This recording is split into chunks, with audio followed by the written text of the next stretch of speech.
So, before I do my usual intro that I normally do for my videos, let me explain. Originally, I did a video on the Dragon Ball Super Hero teaser trailer, and I wasn't a fan of the animation, and I wasn't really going to see the movie. And I did my whole rant about how there's too much 3D animation in films, and not enough 2D animation to being showed on the silver screen, or the big screen, I should say, except for anime and Dragon Ball, which especially with the Broly movie alone made a lot of money. So I found it weird it was drifting to this new animation style that I had mixed feelings about, and ultimately I wasn't gonna go see it. But then all of a sudden, my older brother, since lately, because I've been getting good hours at work, I've been, treating my family to the movies, as, he want to pay it back, in turn, pay back the kindness with treating me to see this movie. And I originally was telling him, no, I don't want to see it. I'm not a fan of the animation style. I'm good. But he really insisted, and even ultimately he said, hey, if you don't like it, at the very least, you can say you didn't pay for it. So I said, you know what? Fine, fair enough. As long as you're offering to pay, I'm going to not see it. You know what I mean? Since you're offering to pay.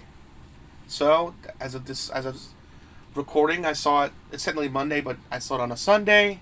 In case you're wondering how was it was pretty damn good. I'm not gonna lie. So hey guys, Rockingtheblade here once again. What's up, everybody?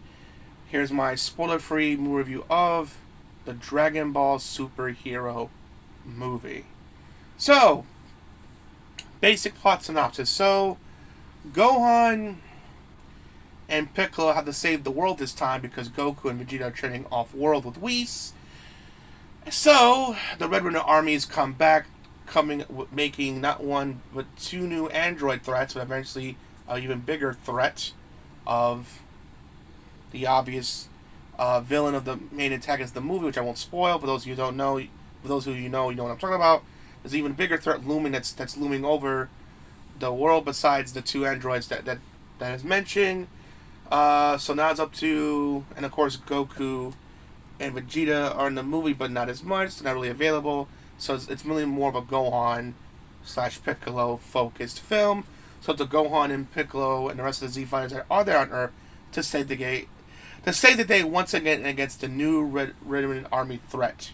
These two androids and his mysterious new third villain hiding in the shadows. So, let's get the negative. Let's rip that band-aid out. Let's just get it out the way. How was the 3D animation? And ultimately, I have mixed feelings about it. On the one hand, I'm like rolling my eyes. I'm like, Jesus Christ, great, another 3D animated movie that we're seeing in theaters that we're going to see more of from Pixar and the DreamWorks side of things. So it's like, ugh, rolling my eyes, whatever. I mean, especially considering how Dragon Ball Broly did really, really well in the box office, especially in America. So it's like, what the hell? Why are you changing this? But I'm not gonna lie.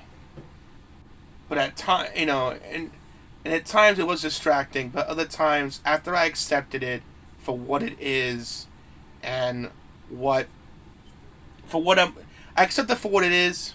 I'm not gonna lie, it's pretty damn good. I would like for them to go back into 2D animation if I had the choice. Don't get me wrong, at least it looked good, especially when they did the ki blast attacks.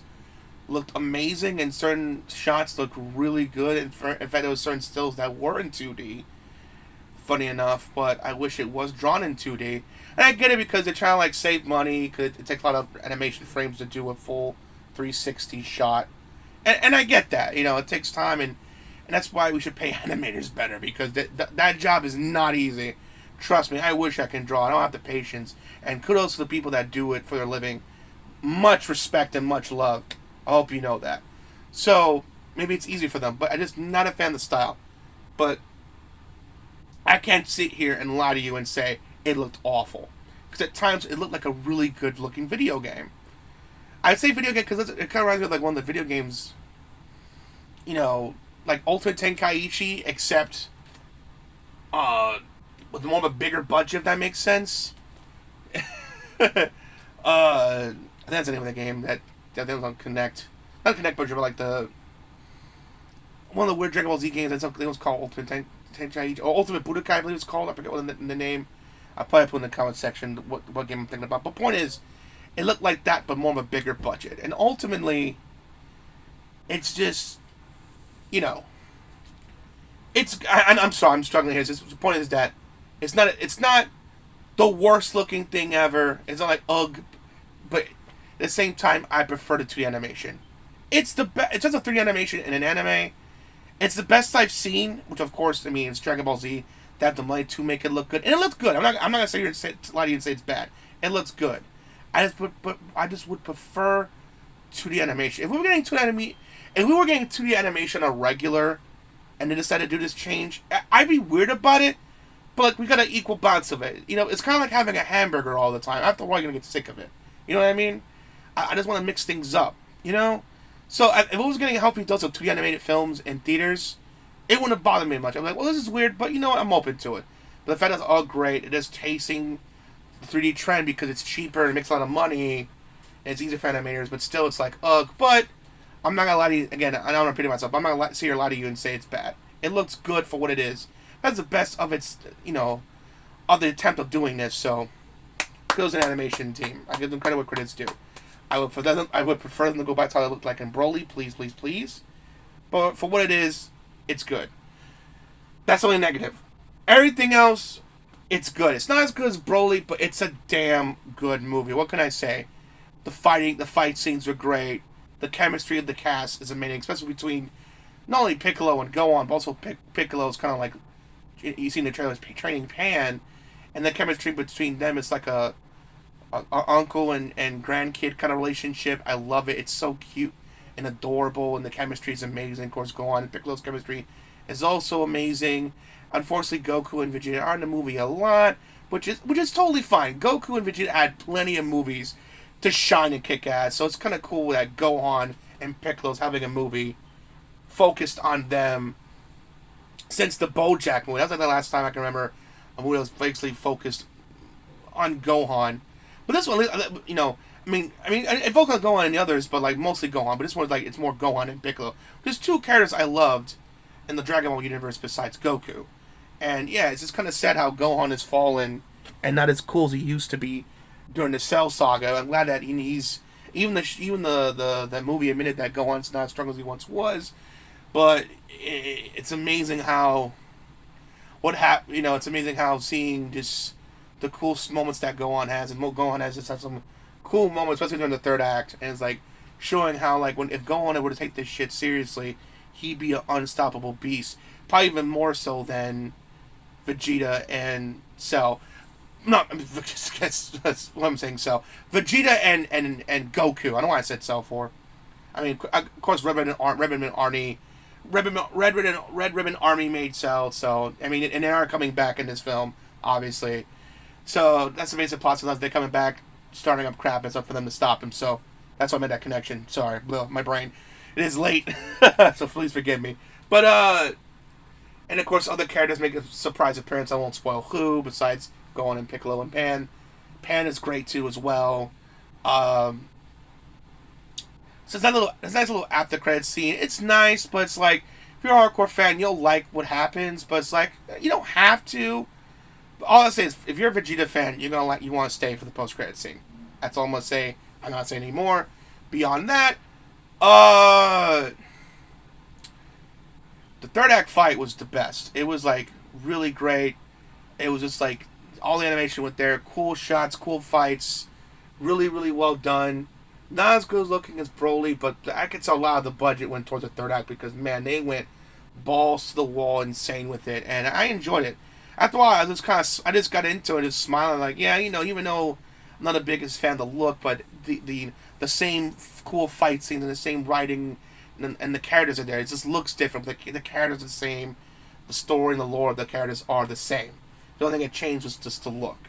Because I felt like I'm watching a beautiful another journey into the Dragon Ball universe, which I love since I've watched since I was a kid, and is so happy to see it done well. It was a good film, which I knew it was going to be a good film, but it's one of those things that I wouldn't have not paid to see. So it's actually thanks to my brother that I even saw this movie. So thank you, my older brother, for if you somehow watch this video. Thank you for purchasing the tickets. Greatly appreciate it. So overall, if you're wondering whether or not to go see it, go see Dragon Ball Super. I mean, of course, you're not waiting for my opinion. Obviously, it did well in Japan. I know spoilers are hard to avoid because it's been out, I think, since June 31st in Japan, and we're now getting it in August, which kind of sucks.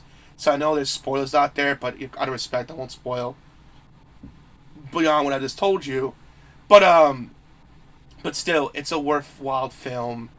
It's doing well in the box office. Last time I checked, it's the number one movie in America, and it made $21 million. So, it goes to show you that there's hardcore Dragon Ball fans. But two things I need to address before I end this video. One, Goku, yes, he's not the best dad in the world, but that's not his fault. I'm not trying to make an excuse for him. Here's why. He was never fully raised. Grandpa Gohan, or Dad Gohan, Gohan, the one that, that raised Goku and found the one he first came to Earth during the Dragon Ball days, died while Goku was a kid, and he didn't really go to school, and no one really taught him etiquette and how to, how to act in normal society and how to raise a kid. He had to learn on the go, basically. So it's not like he learned that stuff and still became an heir. I mean, yeah, he was not the best dad, but he tries. He's not an awful person, but that's not his fault. He wasn't raised.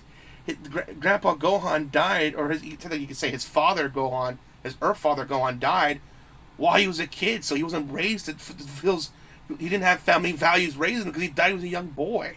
So, I mean, is it really his fault that he's a terrible father? No. I mean, he still tries. He's not perfect by any means, but he tries. And another thing, I hate how these critics say, whether a movie whether an anime movie like the Dragon Ball Z movies, or Demon Slayer, or Jujutsu Tyson, I believe it's called, makes a lot of money at box office. It's like, it's a surprise hit. I'm like, where have you guys been these past few years? Anime's been big. Just like with D&D, anime, even more so with anime, it's been big for years. I mean, for God's sakes, I mean, no, Netflix is failing. Why aren't they doing live-action adaptations of anime? Because there's huge fans behind those things. For God's sakes. I mean, for crying out loud, Disney Plus bought the streaming rights to the Bleach anime series. So the 1,000-Year Blood War arc will be on Disney Plus. So, these companies see that anime's making money.